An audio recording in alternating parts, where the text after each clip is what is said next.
Right now, it is time to bring in Ruth Epstein. It is time for the Republican American Report.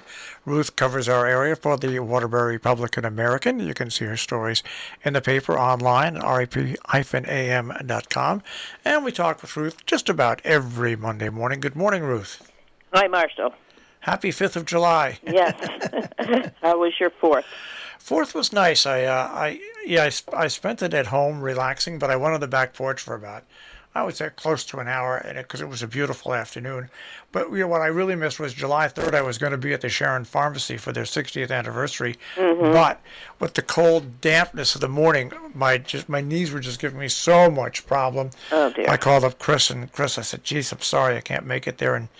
But I see you made it there, and you covered the 60th anniversary. Yes, it was a great little afternoon. Lots of people came out, and it just seems like the blink of an eye we were celebrating the 50th, and here it is the 60th. That's what I said when I interviewed Chris last week. I said, it seems like just yesterday we were doing the 50th. Amazing. And what a nice celebration, and to have a family-owned business for 60 years is just, nowadays, with chains and franchises, is just amazing. Well, so I said that to Chris. I said, you imagine really locally owned pharmacy, they're it. Yeah, exactly. I mean, and Kent has one, yes.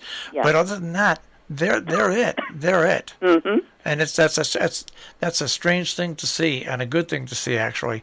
I'm proud of Sharon and the people in the surrounding towns, because there's nothing like having a local pharmacist. It's like having a local doctor. You know? Exactly. As people said, they know them, and the Hecoxes know them. So, it's very comforting to have somebody, especially when you're dealing with medication and things like that. So it was hot dogs, hamburgers, cake, prizes. It was a very good turnout, and nice to be part of it. And we wish them well towards the 70th. We'll turn around, and that'll be like a... Well, I don't know if Ruth, we'll see if we're still around the car. Exactly.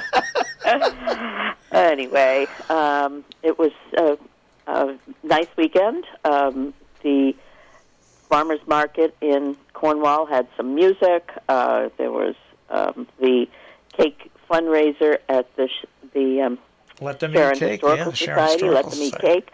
I understand one cake went for over $2,000. Just unbelievable. Wow, the goodies were flowing, and they had the online one as well going for quite a while. So, again, that's a great fundraiser. Very, very, very successful, and again, Marshall, being out with people is just, for the first time in a year and a half, makes it so much more special. Well, have you noticed that this past weekend, it didn't matter where you were, if you were in Great Barrington, in Sharon, and Lakeville, where there were tons of people out. Everybody's itching to just be out and see people, do things. It's been a long time coming, so good for them. And we also covered the housing meeting in Cornwall. Housing seems to be the buzzword in many of these towns during this period, and Cornwall is no exception. They are working on affordable housing and as well as home business rules, which I'm afraid are once again being appealed in the court. So lots of stuff on planning and zoning in these towns.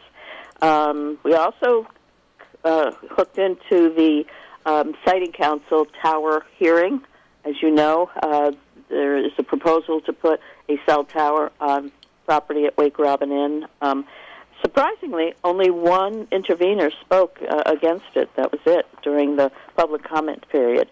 Now the council has, it's still taking in comments for another 30 days, and then it will make its decision. But they did the balloon test, and from what I saw in that balloon test, you could not see the top of the tower from Lakeville Lake. At least I couldn't see it. I drove by when you drive by there, you can't see it because, of course, Yeah. you're so close. You might be able to see it. I'm not sure. You might be able to see it if you were coming into Lakeville. From Millington? From no, 112. 112 on that oh. back road. You might be able to see it there, I think. But it's actually about 100 and some odd feet high. And it's not that easy to see. And I don't think it will affect property values because you just can't see it. Well, as I say, once these towers go up, they sort of fade into the landscape. Every time we have had controversy over towers, I think of the one here in Kent. You don't even think about it anymore. You don't even notice it anymore. And God knows we need the coverage, especially for the emergency services people. So I don't. We'll see what happens, but they're also talking about hooking up the tower that's already up at Salisbury School. So hopefully there'll be some decent coverage around town. It's important. It is important, and more people. I think they're making a mistake of dropping their landlines and just going with their cell phones. Mm-hmm.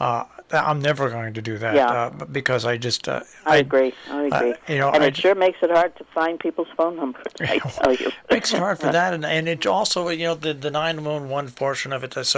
But it's today's society. Most people really more and more. I'm finding out when we do interviews, and we do interview shows. Their cell phones. They're not. There's. Yeah. And even businesses are going that route. So it's. But it's a really needed thing, and unfortunately, people have to understand that you need a lot of small towers to have cell phone. Mm-hmm. And I wonder how people felt about telephone poles when they first went up. I'm sure there was plenty of controversy, and now you just don't notice them anymore.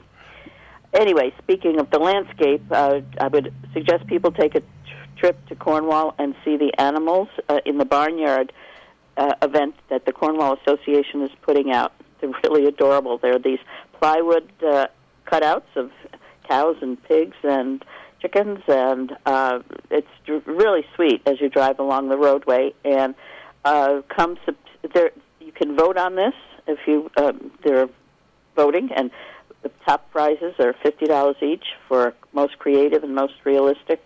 So take a ride out and see it and vote your wishes here. Very cute idea. Looking ahead, Marshall, we have Cornwall Board of Selectmen tomorrow night. The Sharon concerts are starting, I believe. Yeah, well, they were going to start last week, but of course, once again, the thunderstorm came the weather. up. And they're down at Veterans Field, are they not? Yeah. Okay. So the Sharon concerts are starting up, and now you've got the 1-2 punch with the Sharon concerts and the concerts at the VFW in North Canaan, and the Kent Land Trust concerts are starting up also as well. Yeah, so there's music. And the Sharon concerts are Wednesday. The VFW Fridays, right? Thursdays. Yeah. Okay, gotcha. And this weekend, of course, there's hot doings in Falls Village weekend with tag sale and all sorts of things on Saturday, and then, of course, the car show on Sunday, which is expected to be bigger and better than ever, and a concert at Noble Horizons as well with Michael Brown on Sunday. So lots coming up. And tonight is fireworks night at Lime Rock Park. That's right. Because they made a smart decision. It was a little cool and cloudy. It turned into an actually okay day, but they made a smart decision. I think they'll have a good crowd there tonight at Lime Rock Park. Yeah, I hope so. Always a fun evening. People were writing back and forth as to when it is. So it's tonight, folks. Gates open at 6. Yeah, and the fireworks get shut off about 9:20, and the refreshment stands are open. The only thing you can't do, no pets and no personal fireworks. Other than that, everything's wide open there. You can bring your chair, you can bring coolers, whatever. But it's a nice way, and it's a big fundraiser.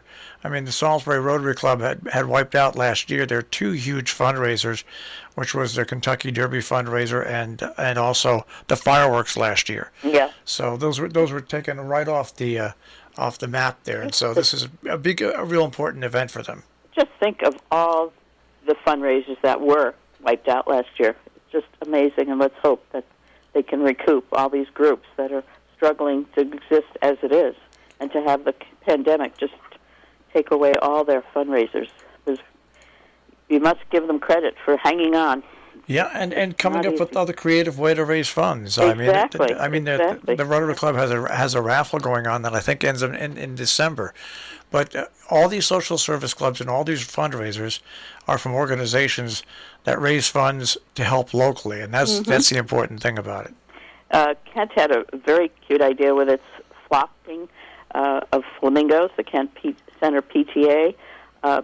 You wake up one morning, and if somebody put your name in, you woke up and saw a flock of 100 flamingos on your lawn.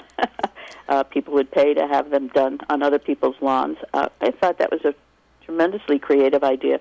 They could social distance, and nobody had to get together, and yet they were raising money. There's a funny story about that years ago. I mean, about 6 years ago, the Sunday in the Country Food Drive did the flocks of flamingos in all various towns, and one was put up on a property in Kent, and the people were very upset. Really? They were very upset. But that was before people were doing things like that.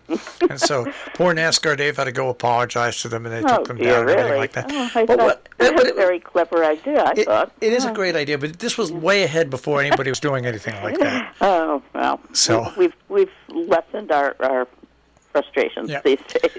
all right. Very good. All right, okay, Ruth. well, good chatting as usual. Marshall, have a good week. Have a good weekend. I'll speak to you next week, Ruth. Okay, bye-bye. Take care. Ruth Epstein from the Republican American Report. You find her stories at rep-am.com.